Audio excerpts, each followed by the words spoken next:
Buenas tardes a todos. Hoy vamos a abrir un nuevo living. Un poco la idea de este living es mostrar algunas situaciones muy interesantes como es los tratamientos de la hepatitis C. La verdad que yo como infectólogo lo que veo es una expansión gigante de los estudios de hepatitis C que están habiendo con muy buenos resultados, y verdaderamente creo que es una patología que sin lugar a dudas la tiene que manejar el hepatólogo, porque tiene una complejidad que no solamente pasa allá por la carga viral y digamos y este tipo de evaluación.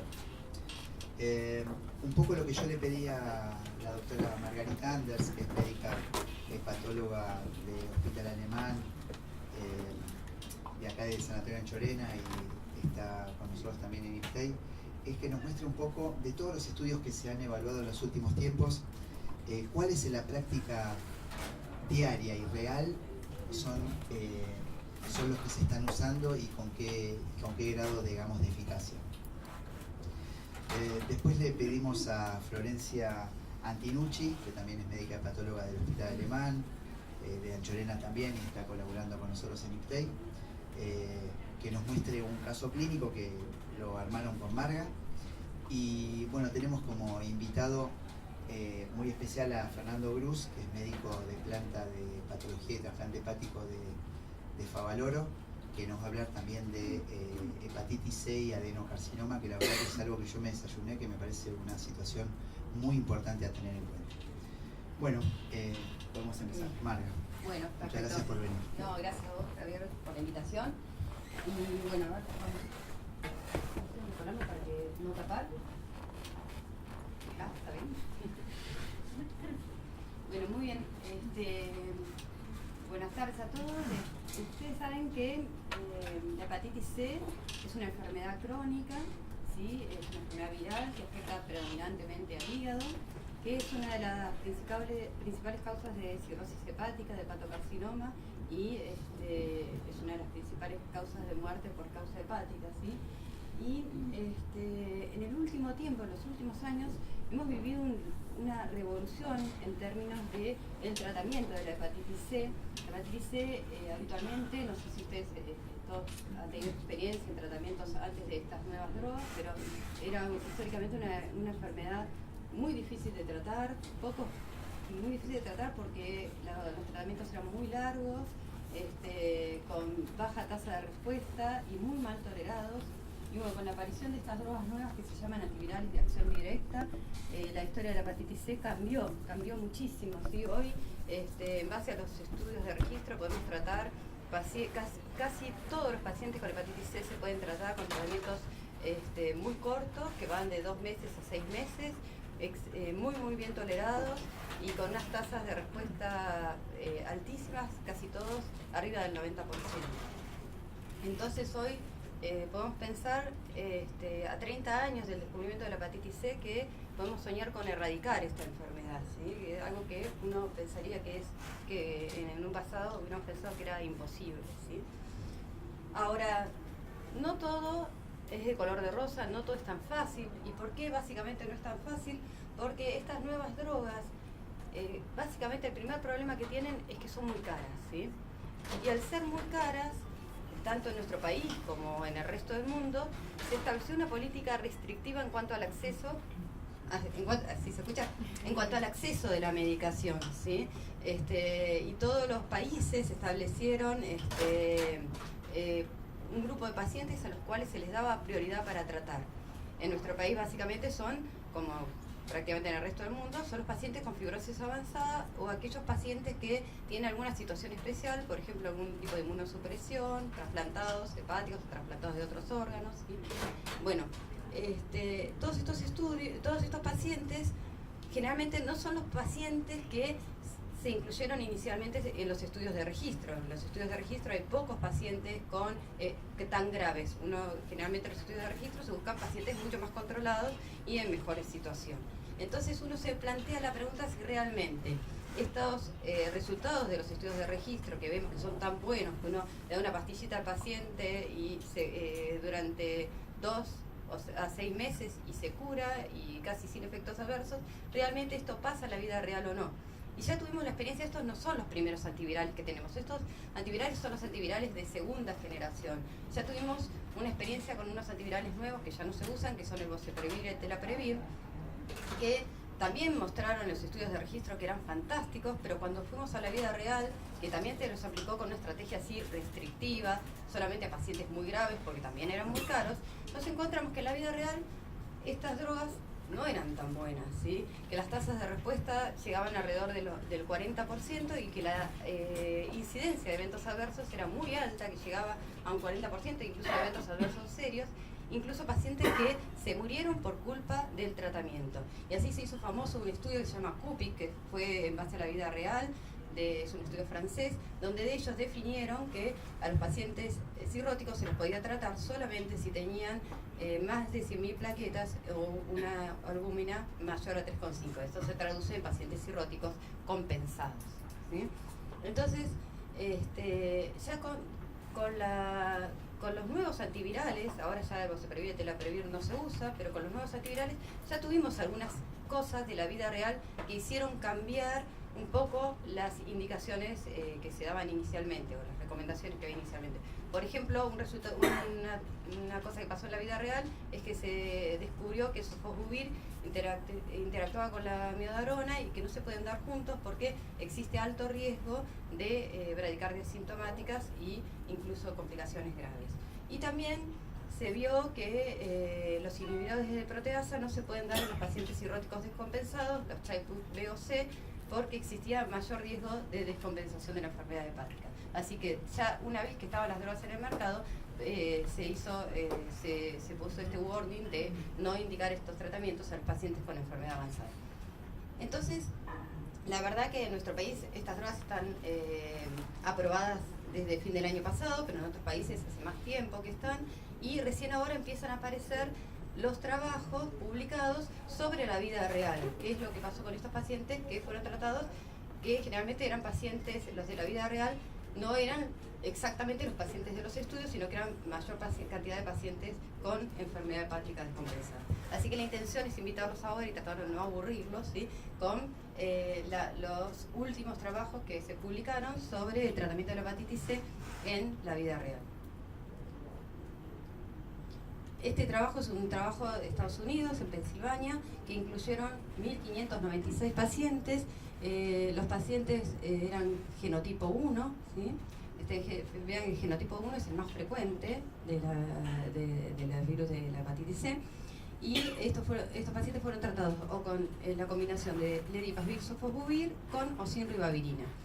Y ellos encontraron una respuesta viral sostenida. Saben que respuesta viral sostenida es tener la carga viral negativa a las 12 semanas de finalizado el tratamiento, y así es como uno mide la efectividad del tratamiento. Estos antivirales nuevos son tan buenos que si uno tiene uno logra la respuesta viral sostenida, uno puede asumir que el paciente está curado, ¿sí?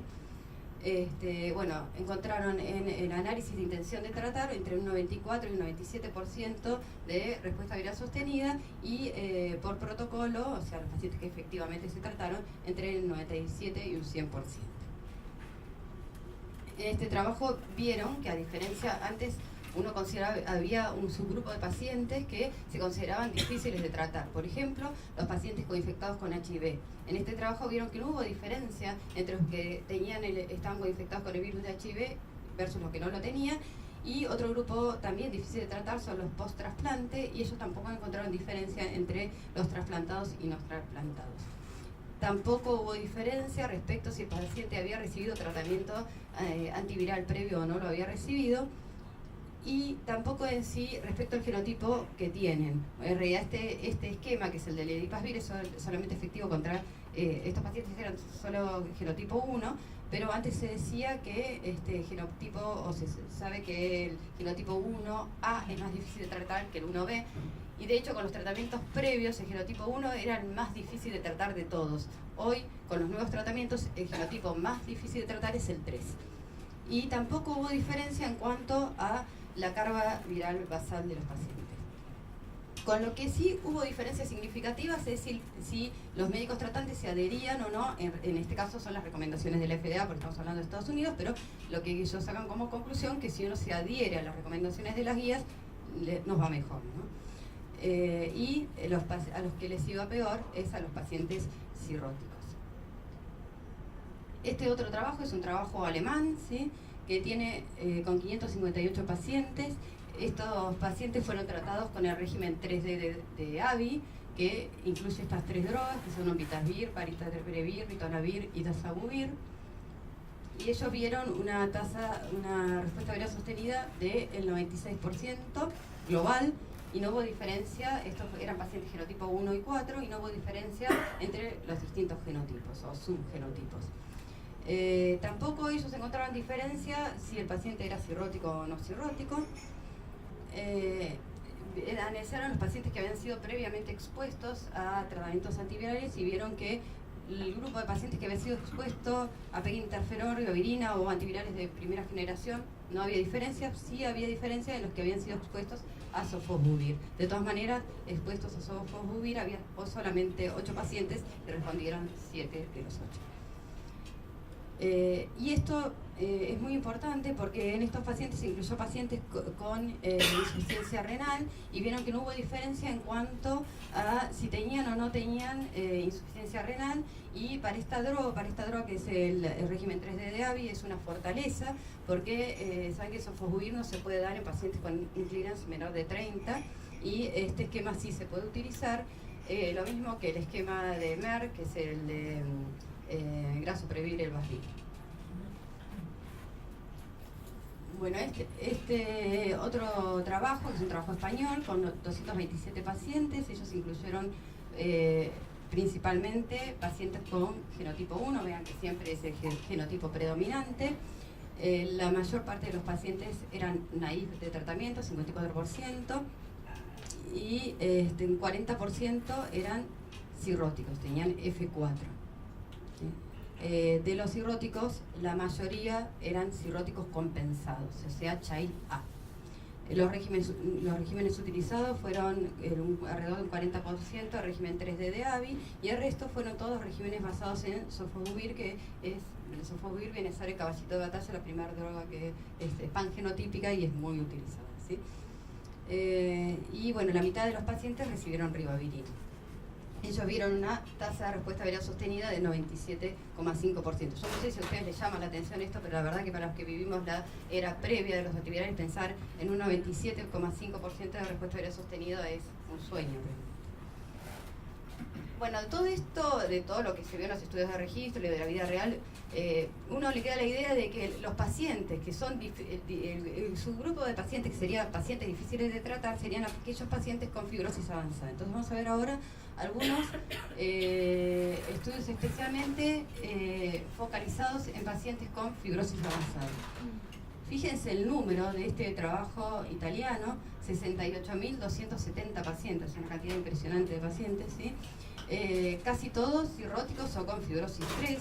Ellos tenían un régimen de priorización muy semejante al nuestro, así que los pacientes que trataron realmente eran pacientes muy graves, ¿sí? Hicieron una estrategia de costo centralizado, de costo centralizado, con lo cual lograron conseguir las drogas a un precio más barato, ¿no? Vieron una tasa de respuesta viral sostenida global de 95,6% y no hubo diferencias entre los distintos genotipos. Y los distintos regímenes, no espero que lean todo esto, pero se usaron distintos regímenes, y el único que fue inferior fue el régimen de sofosbuvir-ribavirina, que hoy está en desuso, ¿sí? Este otro trabajo también es un trabajo italiano, con 1.754 pacientes. La mayoría eran cirróticos o con fibrosis avanzada, y entre los cirróticos la mayoría tenían cirrosis compensada, o sea, eran Child A, recuerdan, ¿no? Todo el score de Child, ¿no? Bueno, de estos pacientes, en este trabajo se obtuvo una respuesta viral sostenida de 87,8% en intención de tratamiento, y cuando se hizo la respuesta viral sostenida por protocolo llegó a 94,7% los pacientes que efectivamente fueron tratados. Este otro trabajo es un trabajo español, ¿sí? Con 843 pacientes, todos cirróticos. En este trabajo el esquema más utilizado fue sofosbuvir cimeprevir. Hoy el cimeprevir es una droga que se usa muy poco, es otro inhibidor de proteasa, y está reservado su uso solamente para genotipo 4, pero bueno, en este momento en España era la primera droga que estuvo disponible y la que más se utilizó, que se usaba con o sin ribavirina, ¿sí? Y ellos compararon a los pacientes Chaila con los pacientes B o C. Acá pusieron B solo porque en realidad C había muy poquitos, eran 13, y vieron que hubo una diferencia significativa entre los pacientes que eran Child A versus los que tenían cirrosis descompensada. Y también la tasa de recaída era más alta en los pacientes con cirrosis descompensada. Además, los pacientes que tenían cirrosis descompensada no solo respondían menos, sino que tenían mayor tasa de eventos adversos. Fíjense que con un MEL, no saben, el MEL es un score que habla de la gravedad de los pacientes cirróticos, que se hace en base a la creatinina, la bilirrubina y RIN del paciente, que da un número, y ese número predice, de acuerdo al número que me da el MEL, me predice la mortalidad de los pacientes en los próximos 3 meses, y es el score que se utiliza actualmente para priorizar a los pacientes en la lista de espera para trasplantes, ¿sí? Entonces, usando un valor de corte de 18, vieron que los pacientes con 18 de MEL tenían mayor tasa de eventos adversos y mayor mortalidad. Y los eventos adversos, más que nada, fueron descompensación de la cirrosis. Piensen que este trabajo se hizo con muchos pacientes recibiendo cimeprevir. Cimeprevir es un inhibidor de proteasa que no debería ser usado actualmente, está contraindicado en pacientes con cirrosis descompensada, en ese momento no se sabía, ¿sí? Ahora, ellos estudiaron qué pasa con los pacientes que yo trato y con el MEL, mejora, no mejora, queda igual. Y ellos vieron que más o menos un tercio de los pacientes mejoran el MEL, un tercio quedan igual y un tercio empeoran. Ahora, los que mejoran, ¿cuánto mejoran? El 90% de los que mejoran 2 puntos el MEL. Si esto es relevante clínicamente o no, si uno puede realmente revertir la fibrosis, mejorar la funcionalidad hepática con el tratamiento de la hepatitis C, hay mucha tendencia a pensar que sí, pero se está por ver, digamos, ¿sí? En algunos casos seleccionados sí, y hay que ver bien si el paciente realmente tiene chance de mejorar o no. Bueno, esto es un tema que va a quedar para el futuro, ¿sí? Definir hasta qué valor de MEL uno trata o no trata a los pacientes, ¿sí? Antes de trasplantarlo eventualmente. Bueno, les contaba que antes los pacientes más difíciles de tratar eran los de genotipo 1 y hoy el premio al más difícil de tratar se lo llega al genotipo 3.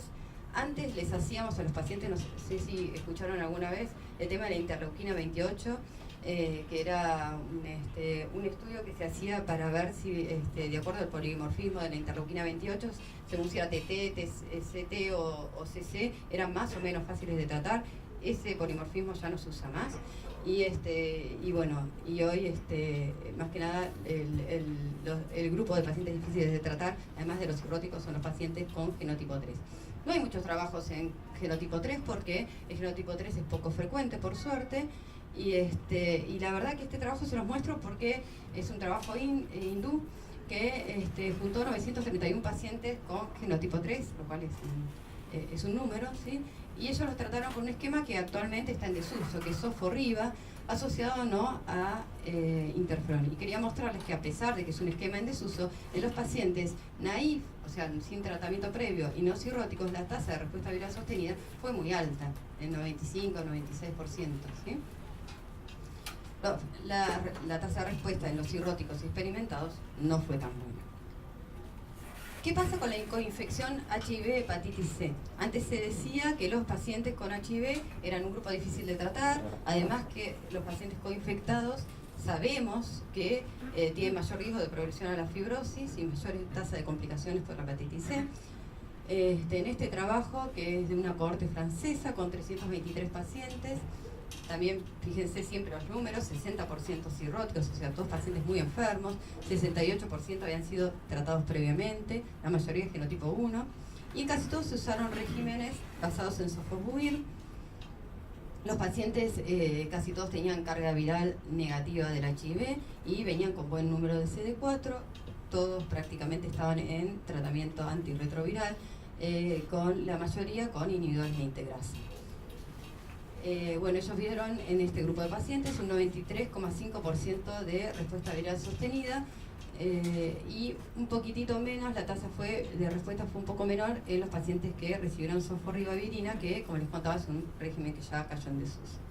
Los efectos adversos de los pacientes fueron muy leves y básicamente náuseas y fatiga. No hubo diferencia en la tasa de respuesta en cuanto a la duración de tratamiento, el uso o no de ribavirina, el antecedente de cirrosis o no y los tratamientos previos. Vieron que en cuanto a los genotipos, el genotipo 2 fue el que menos respondió, pero acá esto hay que tomarlo con pinzas porque la mayor parte de los pacientes con genotipo 2 eran los que eran tratados con sofosbuvir ribavirina, que, como les decía, no se usa más. Y no hubo diferencia en cuanto a la tasa de respuesta dependiendo al régimen antirretroviral que recibían. Datos locales hay muy pocos porque, como les contaba, tenemos el tratamiento aprobado desde fines del año pasado y lo único que tengo para mostrarles es un trabajo que hicimos en un grupo colaborativo que lo publicó Manuel Mendizábal del Hospital Austral, y acá juntamos todos pacientes tratados con régimen 3D de AVI que lo recibieron en el marco de un tratamiento compasivo, ¿sí? Eran todos pacientes genotipo 1, eran todos pacientes con enfermedad avanzada, pero si eran cirróticos, cirrosis compensada, ¿sí? 47% experimentados y había un 9% de coinfectados con HIV. La tasa de respuesta viral sostenida fue del 97%. Y vimos que en un 41% de los pacientes hubo una reducción de 1 punto del medio. Los efectos adversos fueron leves: astenia, prurito e hiperbilirrubinemia, sobre todo los pacientes que venían recibiendo ribavirina. Los trasplantados son un tema muy importante, porque los trasplantados, ustedes saben que la hepatitis C post-trasplante tiene una recurrencia que es universal, todos recurren. Si yo trasplanto un paciente con hepatitis C va a recurrir seguro. Y la hepatitis C es la primera causa de pérdida del injerto y muerte en los pacientes trasplantados por hepatitis C. Y hasta hace poco realmente era un tema muy importante y una de las principales causas de pérdida del injerto, tal es así que a veces uno se planteaba si era ético retrasplantar a un paciente que recurría a su hepatitis C. Vean este trabajo, que es un trabajo sueco, ¿sí? Con 93 pacientes, casi todos, la mayoría eran genotipo 1. Hay de todo tipo de grado de fibrosis, incluso hay 2 pacientes con enfermedad hepatitis colestática fibrosante. La hepatitis colestática fibrosante es una forma muy grave de recurrencia de la hepatitis C que aparece precozmente después del trasplante, donde el paciente rápidamente va camino a la pérdida del injerto y muerte si no se retrasplanta. Bueno, ahora se pueden tratar, pero en su momento la única opción para ellos era el retrasplante, ¿sí? Bueno, los pacientes, las drogas que se asociaban, bueno, son las de siempre. El 30% recibieron ribavirina y la tasa de respuesta viral sostenida fue de 97,8%. Esto era impensado hace poco tiempo, ¿sí? No hubo diferencia en la tasa de respuesta según el genotipo. Y no solo observaron que la tasa de respuesta era tan alta, sino que estudiándolos a los pacientes después del tratamiento vieron que había mejoría en el grado de fibrosis, ¿sí? Esto lo midieron con el score de APRI o con elastografía.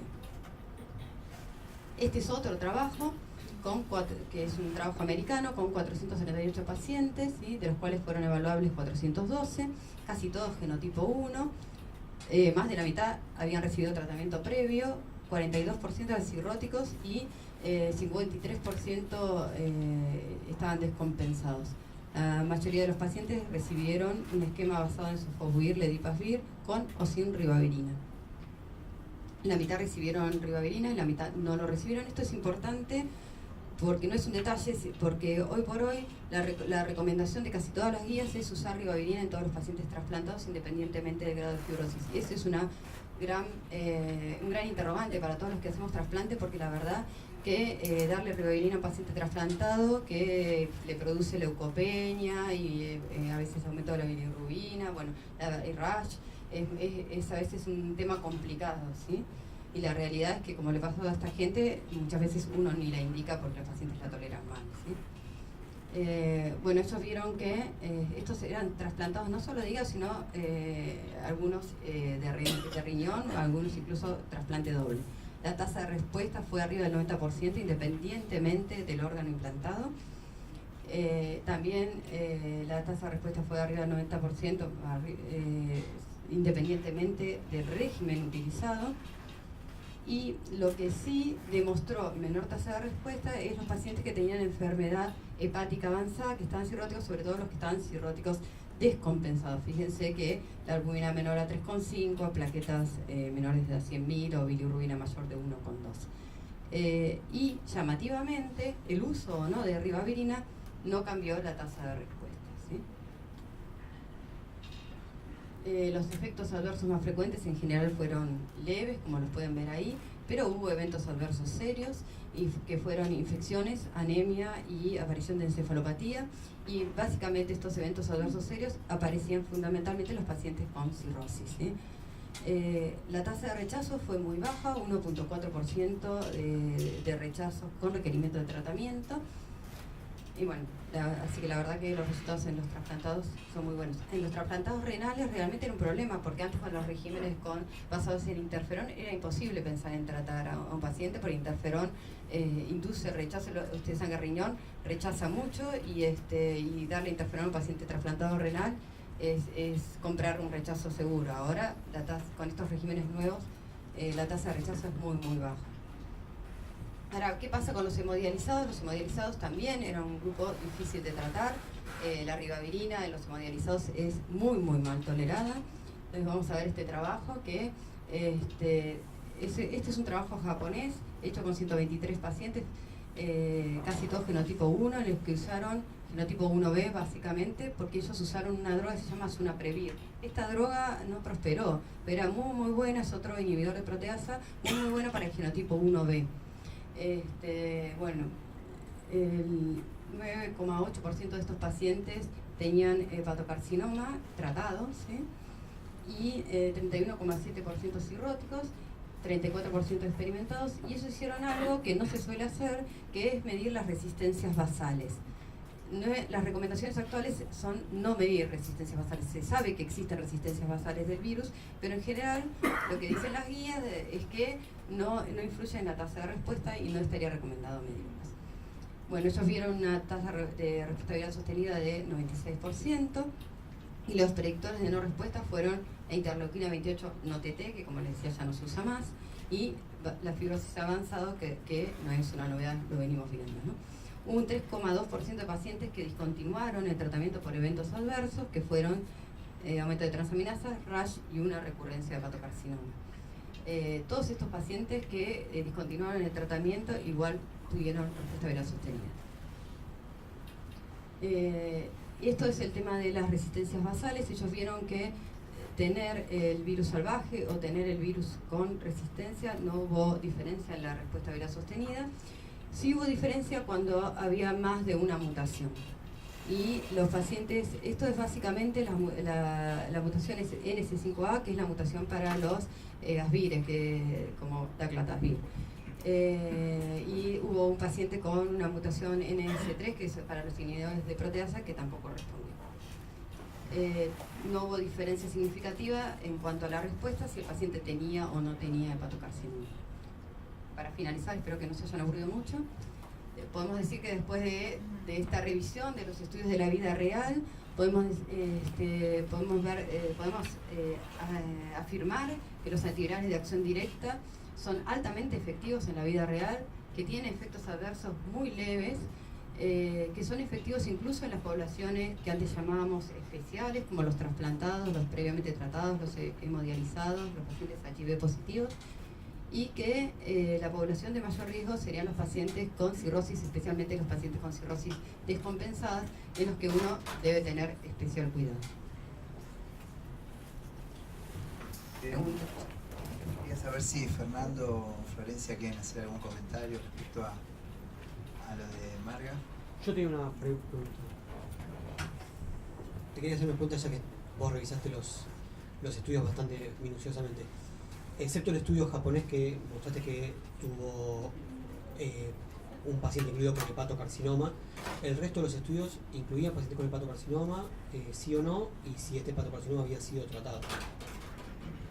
Mira, no encontré que el japonés es el único que, bueno, la población oriental suele tener mucho hepatocarcinoma y por eso por ahí probablemente le hayan hecho mucho hincapié. En los demás, como que los estudios se focalizaban más al tema de las tasas de respuesta y no mencionaban el tema del hepatocarcinoma.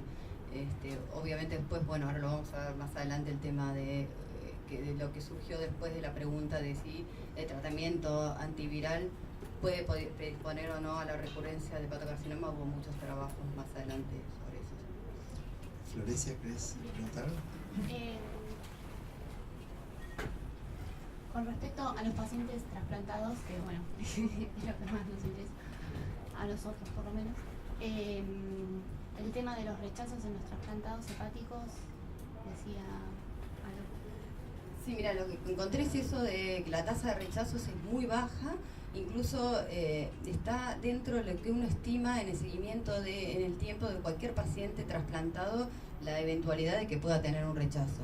En nuestra experiencia personal, nosotros lo que estamos viendo tanto en trasplantados hepáticos como renales es que hay que tener mucho cuidado con el tema de los niveles de la droga inmunosupresora cuando uno los está tratando, porque por más que con la mayoría de los regímenes no hay una interacción importante, excepto los regímenes que tienen inhibidores de proteasa, lo que vemos es que en la medida que el paciente va mejorando la funcionalidad hepática y aumenta la clearance viral, empiezan a disminuir los niveles de las drogas inmunosupresoras, y en muchos casos tuvimos que ajustar las drogas, aumentar la dosis, ¿sí? No sé si, Fernando, si a ustedes les ha pasado lo mismo, pero bueno, tuvimos un solo caso de rechazo confirmado por biopsia y que requirió tratamiento, pero fue en un paciente que recibió el régimen 3D de AVI, donde es más complicado porque sí hay mucha interacción entre los niveles de proteasa y el tacrolimus, y este paciente en particular cometió un error cuando tuvo que volver a tomar la dosis habitual de tacrolimus. Pero los demás, lo único que pasó por ahí fue sí un aumento de una disminución de los niveles de tacrolimus o de sirolimus o levodopa, lo que estamos usando, pero que por ahí solamente requirió un ajuste de dosis y nada más. Relacionado a esto que decías de los niveles, nosotros no tuvimos, o por lo menos creemos que no tuvimos problemas de rechazo vinculado al uso de la medicación. Lo que sí con pacientes, lo mismo que decías vos, con el régimen 3D de AVI, que incluye ritonavir, que lo utilizan como booster, sí tuvimos niveles tóxicos de tacrolimus con insuficiencia renal. Tuvimos que internar 2 pacientes por insuficiencia renal aguda vinculada a niveles altos de tacrolimus que estaban boosteados, digamos, por el ritonavir. Ahora, una pregunta. Con tantas combinaciones, con varias combinaciones que ustedes tienen, con excelente respuesta virológica, ¿por qué eligen una u otra? ¿Se tiene la pregunta? Sí. Básicamente uno trata de elegir lo que es más cómodo para el paciente, por un lado. Ahora hay drogas que fueron aprobadas últimamente, que viene ya la combinación de las drogas en una sola pastilla, y eso es fantástico realmente. Después buscamos también que sea el tratamiento más corto posible, y en los trasplantados y los pacientes HIV buscamos que no tengan interacción con el HART y con los inmunosupresores. Tratamos de no cambiar el HART en lo posible. Y obviamente lo que uno tiene en cuenta es el tema de si tiene insuficiencia renal o no. Los pacientes que tienen insuficiencia renal no queda otra opción que elegir o el régimen de AVI o el régimen de Merck, que es el grasoprevir de AVI. Margarita, 2 preguntas. Una es, si sabes cuál es la tasa de efectividad de la respuesta viral sostenida a largo plazo, lo he dicho de otra manera, ¿qué tasa de efectividad hay a largo plazo? Y segundo, uno con estos números estaría tentado a expandir el tratamiento, pero el costo para la salud pública sería insostenible. ¿Cuál sería el ranking de indicación o a quién indicaría el tratamiento? Bueno, con respecto a la primera pregunta, está estudiado que estas drogas son tan efectivas que una vez que el paciente tiene respuesta viral sostenida, uno lo sigue en el tiempo y salvo que el paciente tenga riesgo de reinfectarse, porque esto no le confiere inmunidad, si el paciente si tiene un hábito que podría volver a infectarse, por ejemplo, es un drogadicto, usa drogas endovenosas, no sé.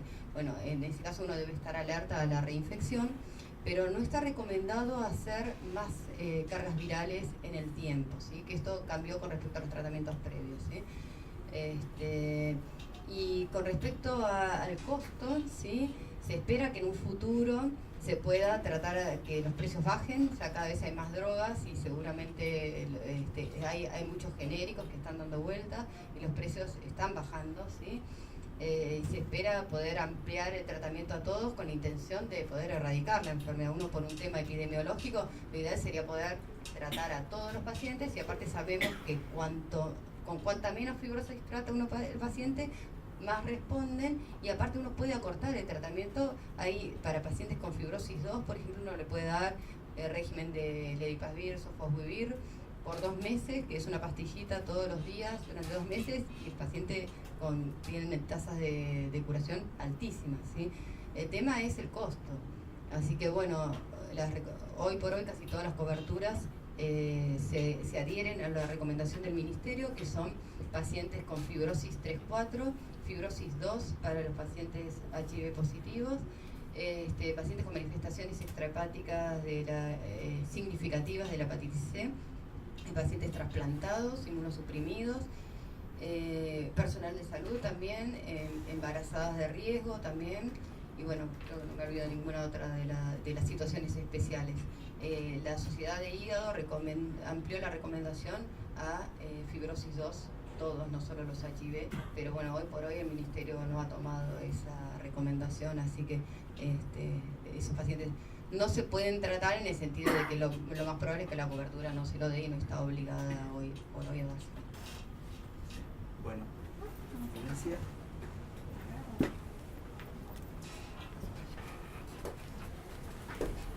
Bueno, vamos a ver ahora un caso clínico. Se trata de un paciente de sexo masculino de 49 años que tenía cirrosis por hepatitis C y un Child-Pugh B7 y un MEL de 14 puntos, que ya Marga contó más o menos de qué se trata, no sé si tienen alguna duda con esto, pero un MEL bajito para nosotros. Como antecedentes había tenido un politraumatismo en el 2002, como complicaciones de la cirrosis había tenido ascitis, que ahora estaba controlada por diuréticos, y varices esofágicas grandes que requirieron profilaxis primaria, porque nunca habían sangrado, con Banting. Es evaluado para trasplante en octubre del 2013, ingresa en lista de espera en grupo sanguíneo 0. Con respecto al estatus de su hepatitis C, el paciente tenía un genotipo 1B, que había recibido en 2007 un tratamiento con PEG interferón y ribavirina, pero que luego tuvo que ser suspendido a los 3 meses de iniciado porque fue no respondedor.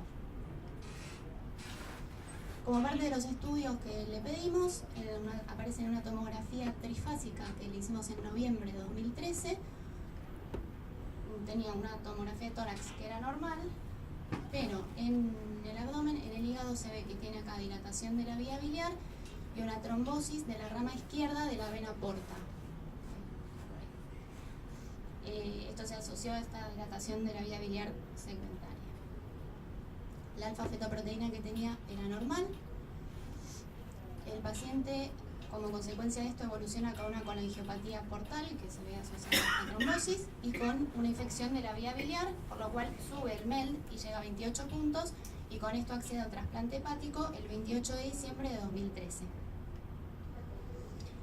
A todos los hígados explantados se les hace anatomía patológica para evaluar a ver si aparece la causa, cuando no sabemos la causa, en este paciente sí lo sabemos, y si tiene sobre todo nódulos de hepatocarcinoma, que a veces no pueden detectarse con los estudios, con la tomografía o la ecografía que les hacemos de rutina. En la macroscopía lo que se veía eran los nódulos típicos de la cirrosis y una trombosis, donde se ve un trombo blanquecino homogéneo. De eso se hace una microscopía y además de la cirrosis que esperamos encontrar, se evidencian abundantes trombos intravasculares donde están formados por una neoplasia epitelial. Esto se manda a inmunomarcar y lo que aparece es un hepatocarcinoma bien diferenciado de 2,2 por 1,5 centímetros. como esto estaba en la vena, el paciente ya tenía invasión, además de macrovascular, lo cual es un factor de mal pronóstico porque predice recidiva. Bueno, como parte del seguimiento post-trasplante, una vez que detectamos esto, lo que hacemos es tomografía de tórax y abdomen con un centellograma óseo cada 3 meses, los primeros 2 años después del trasplante, y si no se detecta nada, continúa con seguimiento con los mismos estudios cada 6 meses. Bueno, en el 2015, con el advenimiento de los nuevos antivirales de acción directa, lo que hicimos fue reestadificar su hepatitis C, a ver si ya lo podíamos poner en tratamiento porque es un trasplantado hepático.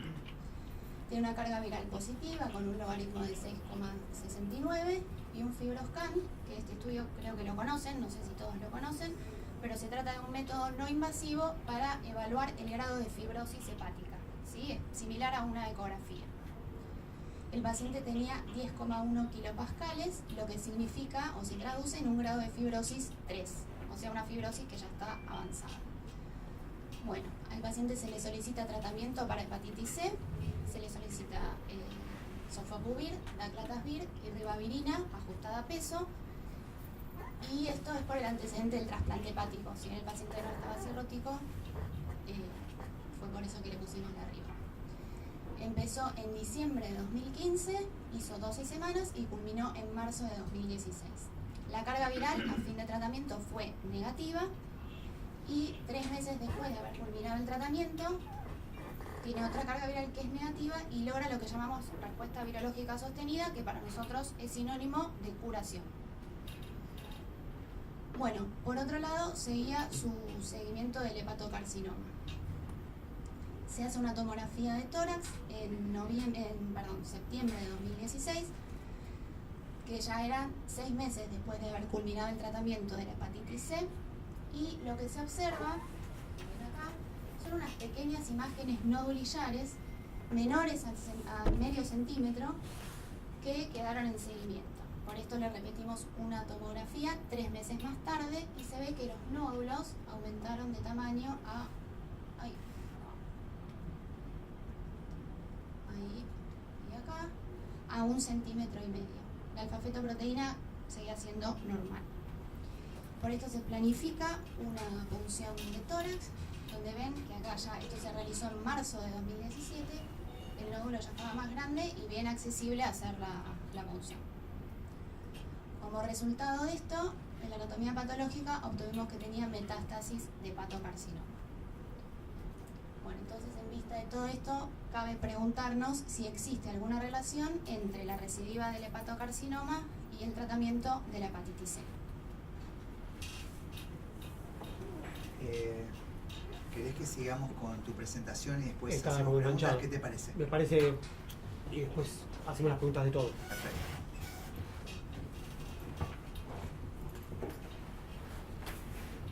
Entonces, Bueno. perdóname, sería si estamos beneficiando por un lado y menos por el otro. Sería la pregunta. Sí, sería a vos. el interrogante que hay.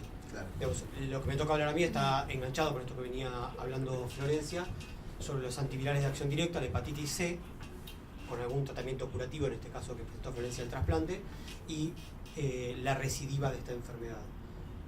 La charla podría terminar acá diciendo que es más lo que no se sabe que lo que se sabe, pero vamos a tratar de mostrarle evidencia a favor y en contra, ¿sí? Me tocó hablar de lo más fácil, ¿sí? Que es lo que está discutido y lo que hay más interrogantes que certezas.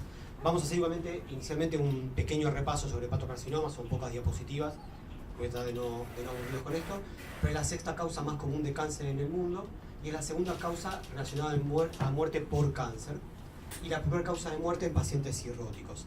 Hay más de 800.000 casos por año y la mayoría se encuentran en Asia y están ligados a la infección crónica por hepatitis B, ¿sí? Que es endémica, digamos, ¿sí? La incidencia está aumentando a nivel mundial y si uno ve las cifras de incidencia de esto, realmente digamos, no ha cambiado en los últimos tiempos, no pareciera que esté por cambiar y es paralela a las líneas de mortalidad, o sea, casi todos los que tienen hepatocarcinoma mueren relacionados a hepatocarcinoma. Me parece que esta diapositiva es clave, no porque se me haya ocurrido a mí, sino porque como que sintetiza un poquito la situación de un paciente con hepatocarcinoma. Es un paciente que tiene 2 enfermedades.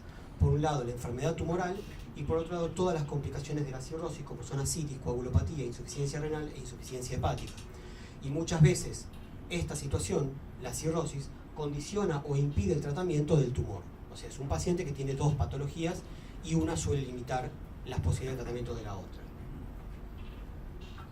La mayor parte de los hepatocarcinomas en el mundo occidental son sobre hígados cirróticos, ¿sí? Mientras que en el mundo oriental los hepatocarcinomas se suelen desarrollar sobre hígados sanos, ya que son por hepatitis B y el virus de hepatitis B se integra al genoma del hepatocito y puede generar hepatocarcinoma aún en ausencia de cirrosis.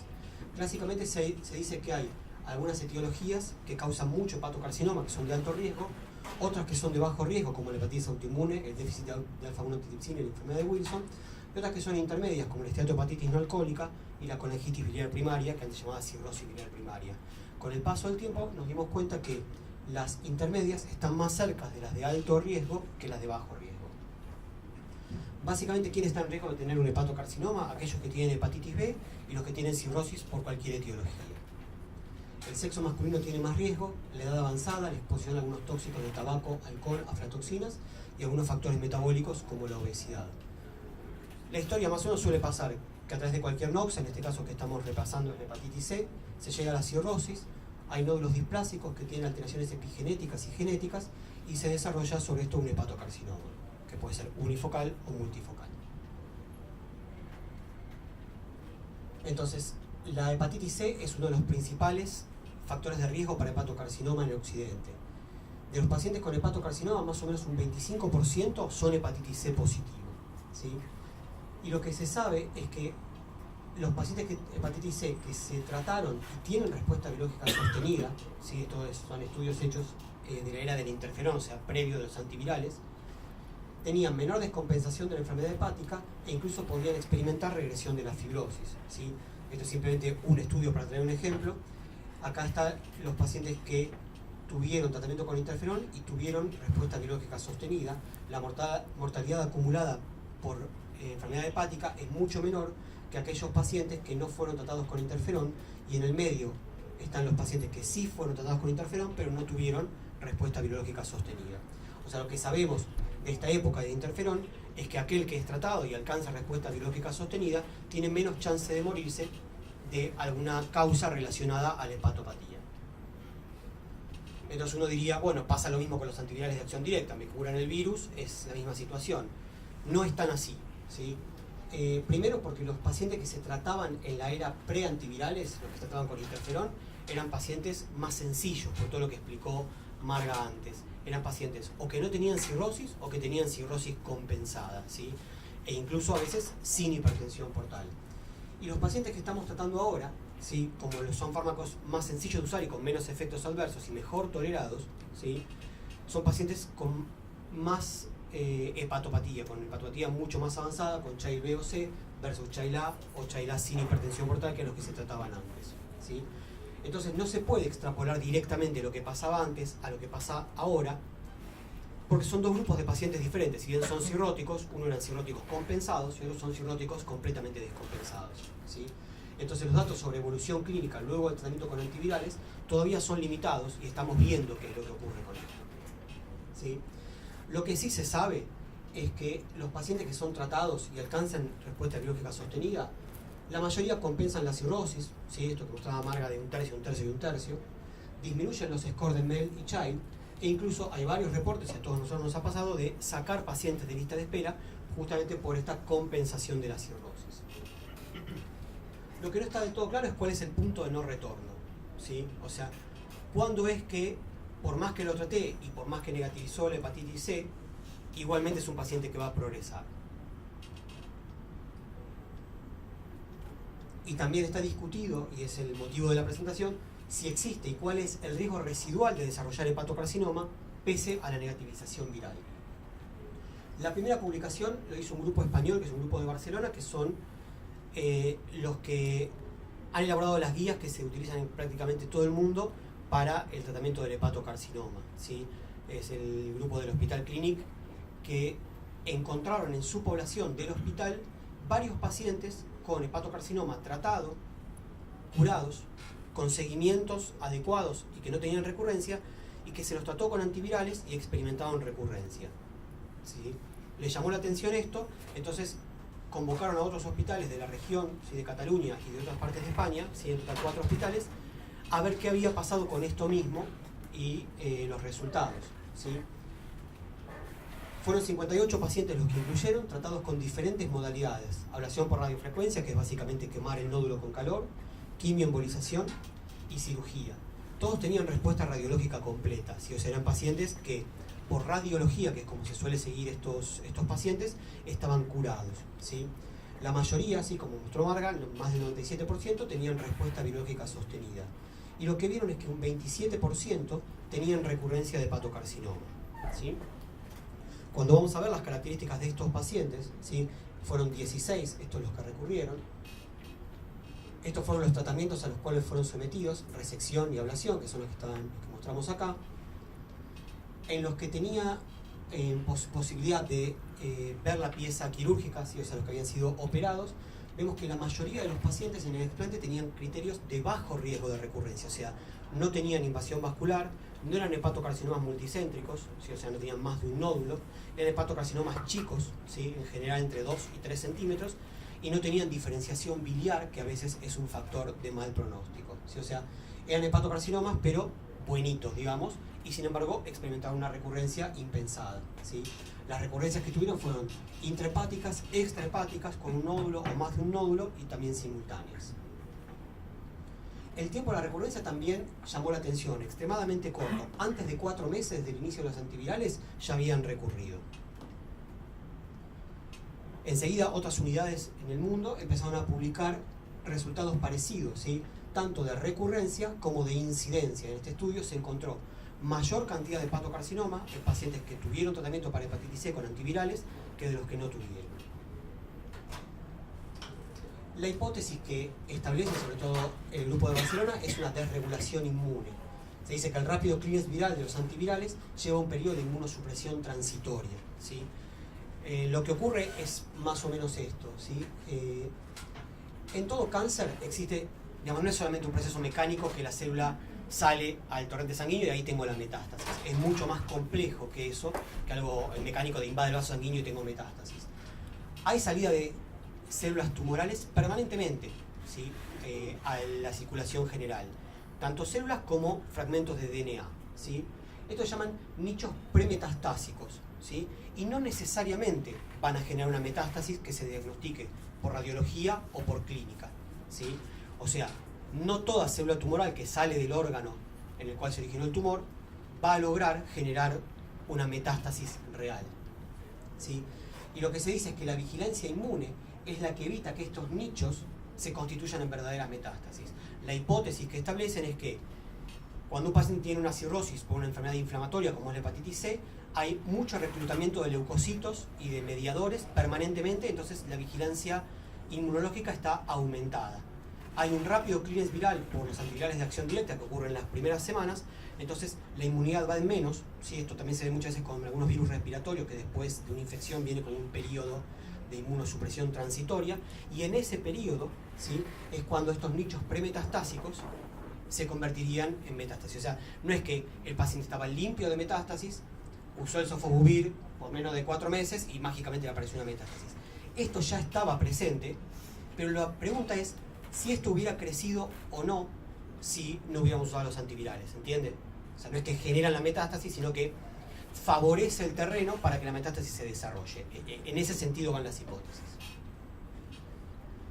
Como siempre que un médico dice una cosa, hay otro médico que dice lo contrario, ¿sí? Entonces los franceses, ¿sí?, en un estudio con más de 6.000 pacientes con 3 cortes distintas, tratados con antivirales, 594 tenían hepatocarcinoma, 516 de estos recibieron antivirales y una recurrencia de 2,2%, muy distinta a casi el 28% que mostraron los españoles. Este otro estudio también muestra una recurrencia de 3,2%. Acá hay otro estudio también que es interesante, que el objetivo no fue primariamente ver qué pasaba con el hepatocarcinoma, pero también se analizó esto. El objetivo era describir el comportamiento clínico de los pacientes cirróticos descompensados tratados con antivirales seguidos por un año. O sea, ¿qué pasaba con estos pacientes que yo traté con antivirales? ¿Sí? ¿Qué pasaba clínicamente con estos pacientes? ¿Sí? Casi el 80% tuvieron respuesta biológica sostenida, ¿sí? como suele ocurrir. Lo que vieron es una incidencia de 5% de nuevos casos de hepatocarcinoma de novo en un seguimiento de 15 meses, y lo que concluyen es que hay una mejoría de la función hepática sin mayor riesgo de hepatocarcinoma, ya que este 5% es lo que habitualmente ocurriría en la cirrosis. Este trabajo, que está todavía en prensa, que es de ahora, de mayo 2017, es un estudio italiano, de enero de 2015 a mayo de 2016, reclutaron 46 pacientes en lista de espera para trasplante. Todos tenían hepatitis C y todos tenían hepatocarcinoma. Entonces, ¿qué hicieron? A 23 le dieron antivirales y a 23 no, ¿sí? Lo más cercano a un randomizado, porque en realidad no se hizo con esta intención, sino que es un estudio retrospectivo, justo a 23 le habían dado y otros 23 no, y miraron los resultados, ¿sí? El seguimiento medio fue de 10 y de 7 meses respectivamente para ambos grupos, y el dropout, que es la salida de lista por hepatocarcinoma, fue semejante en ambos grupos, 2 de 23 en los que recibieron antivirales y 1 de 23 en los que no recibieron antivirales, y esto obviamente no fue estadísticamente significativo. De los pacientes que se trasplantaron, tanto de los casos como de los controles, hicieron lo que comentaba Flor, ir a revisar la anatomía patológica. Y no vieron que fuera peor la anatomía patológica de aquellos pacientes que recibieron antivirales. O sea, como que no había una relación que el antiviral genera que el hepatocarcinoma sea más agresivo, ¿sí? Lo cual no quiere decir que no va a recurrir, ¿sí? Quiere decir que abona un poquito más la teoría de los nichos premetastásicos. Para resumir un poquito, digamos, de los estudios más importantes, el estudio de Rey, que es una médica argentina que trabaja en la unidad española del CLINIC, que lideró el estudio estudio retrospectivo, 58 pacientes, una recurrencia de casi 28%, ¿sí? Un estudio italiano muestra más o menos lo mismo, 29%. Después el estudio francés, 2,2%, 3,2%. Acá uno muestra 47%, pero a 2 años, ¿sí? Entonces, como vemos, son estudios muy heterogéneos, con varios problemas de diseño. No todos tienen grupo control, ¿sí? No todos se hicieron para esto, sino que ya que estaban publicando mucho de esto, me voy a fijar qué pasó con los míos, ¿sí? Entonces, siempre está sujeto a errores. Y sobre todo, digamos, la falta de un grupo control es lo que hace que sean los estudios un poquito más débiles, ¿sí? ¿Cuál es la evidencia actual? Básicamente no sabemos. No sabemos si es realidad o ficción que hay más recurrencia de hepatocarcinoma. Y de todo lo que yo fui leyendo me quedo con este título, que es: primero, no dañar quitando el tratamiento. O sea, ¿qué es lo que sabemos hoy de los antivirales?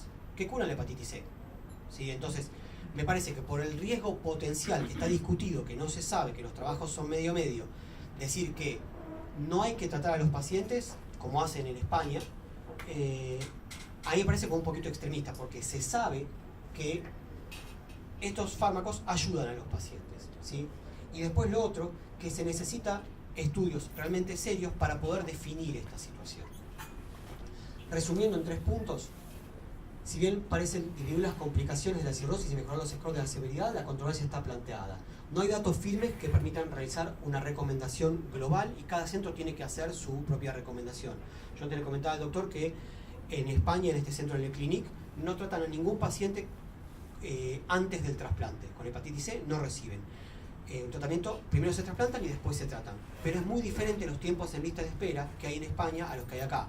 Acá un paciente grupo 0, como el que mostraba Flor, tiene más o menos entre 9 a 12 meses de espera por hepatocarcinoma con 22 puntos de Mel, que es el puntaje que suele tener. En España esperan menos de 3 meses, entonces son realidades completamente distintas. Si acá hay menos de 5 donantes por millón, en España hay casi 30, o sea, son cosas completamente diferentes. Cada centro tiene que definir su propia política respecto al momento óptimo para tratar con antivirales, sobre todo en aquellos pacientes en lista de espera para trasplante, y saber que puede existir potencialmente un riesgo de dropout. Conceptos para recordar: importante, descartemos hepatocarcinoma previo al inicio de los antivirales, ¿sí? O sea, recordemos esto, que son 2 enfermedades. El paciente tiene un virus, tengo que ver la respuesta virológica, tengo que ver el genotipo, tengo que ver la carga viral, pero es un cirrótico y está recomendado hacer una ecografía y alfa-fetoproteína cada 6 meses, ¿sí? Y no me tengo que saltear de esto. Sí, los screenings recomendados son estos que mencionaba recién. La respuesta biológica sostenida no es motivo para suspender la vigilancia. El paciente se curó el virus, no se curó la cirrosis, ¿sí? Y especial cuidado en aquellos pacientes con hepatocarcinoma tratado previamente y pacientes en lista de espera para trasplante. No estoy diciendo no tratar, estoy diciendo mirarlos un poquito más. Por ahí, hacerles un, digamos, aunque no esté recomendado el seguimiento con tomografía, por ahí una vez por año hacerles una tomografía y ver qué está pasando, ¿sí? Básicamente sería esto. Una pregunta. pregunta. En la experiencia de ustedes en el tratamiento de C, que se está expandiendo bastante, ¿cómo es lo de hepatocarcinoma? ¿Lo están viendo o les parece que están más en Francia que en España? No, la verdad que bueno, tuvimos justamente este caso, que es un caso que deja muchas dudas, ¿no? Porque es un paciente que la verdad tenía predictores de recurrencia altos, ¿sí? Porque era un paciente con invasión vascular, que si lo hubiéramos diagnosticado pre-trasplante no lo hubiéramos trasplantado, así que estábamos esperando la recurrencia. La verdad, lo que pasa es que pasó el tiempo, el paciente no recurría a pesar del screening que veníamos haciéndole, y la hepatitis C estaba progresando muy rápido, pero yo no sé si observaron lo que mostró Florencia, que el paciente en menos de 2 años de trasplante estaba prácticamente cirrótico. Exacto. Así que no tratar ese paciente, la verdad que capaz que iba a progresar rápidamente a complicaciones, a la cirrosis y a complicaciones de la cirrosis. La realidad es que nosotros tuvimos este caso, pero más allá de este caso, que los estamos tratando los pacientes y no hacemos lo que dice España, sino que estamos tratándolos igual, y si podemos intentamos tratarlos pre-trasplante. Utilizamos habitualmente un score de MEL menor a 20, tratamos de tratar a los pacientes con menos de 20 de MEL, porque por esto de que también a veces uno trata a los pacientes con uno, que lo que nos puede pasar es que lo tratemos y en el medio el paciente tenga alguna intercurrencia y tenga que suspender de tratamiento. Otra es que le hagamos el flaco favor de bajarle el MEL. Uno cuando le baja el MEL no suele bajarlo demasiado, y al bajarle el MEL uno le disminuye el acceso al trasplante y mete a los pacientes en lo que llamamos el purgatorio, que es como que los terminás castigando porque le disminuís el acceso al trasplante, pero sigue estando muy enfermo y entonces no es una solución. Así que independientemente de si tiene hepatocarcinoma o no, los estamos tratando, y lo que tenemos en cuenta más que nada es el tema de si tiene o no la cirrosis descompensada. Fernando, te quería preguntar de los pacientes que desarrollaron hepatocarcinoma, si tenían coinfección con HIV o no. Digamos, ese grupo lo sacó. Sí, la mayoría eran monoinfectados, solo virus C, o sea, cirróticos por virus C y ninguna otra infección. Yo lo que te quería preguntar, Fernando, viste que estamos viendo cada vez más que tratamos pacientes, y una vez que los tratás, por ahí le haces su fibroscan a los 6 meses, al año de tratamiento, y mejoran mucho la fibrosis, ¿sí? Si uno tiene un paciente con fibrosis 4, ¿sí? Que independientemente, yo lo traté, tiene una respuesta viral sostenida, y uno diría, bueno, tengo que seguir con el screening de hepatocarcinoma cada 6 meses porque tiene indicación de seguimiento, pero de repente le dio un fibroscan y ahora tiene F2. ¿Lo seguís haciendo el screening o qué haces? La respuesta honesta es no sé, ¿sí? Pero lo que te voy a decir es otra cosa. No. Mira, no hay una recomendación. Si el paciente baja el score de fibrosis, podrías relajar un poquito, pero no hay una recomendación firme en esto porque es como muy nuevo todo. Así que voy con la respuesta honesta, que es no sé. Bueno, no sé, ¿alguna pregunta? Bueno, la verdad que a mí me encantó esto, porque la verdad que cada vez estoy más convencido que los hepatólogos tienen que tratar la hepatitis C. Pónganse contentos. Me pareció muy importante. Creo que además lo de hepatocarcinoma es algo muy interesante para tener en cuenta, y bueno, es otra de las cosas por las cuales nosotros no manejamos y la tienen que seguir manejando ustedes. Si no nos mata nada más. Pero no, me parece esto, les agradezco mucho, la verdad que yo aprendí mucho en esta charla. Y bueno, los esperamos ahora el 1 de agosto, que vamos a hacer las highlights de la International AIDS Society 2017, de los trabajos más importantes de HIV. Bueno, nada más, y los espero el 1 de agosto. Gracias.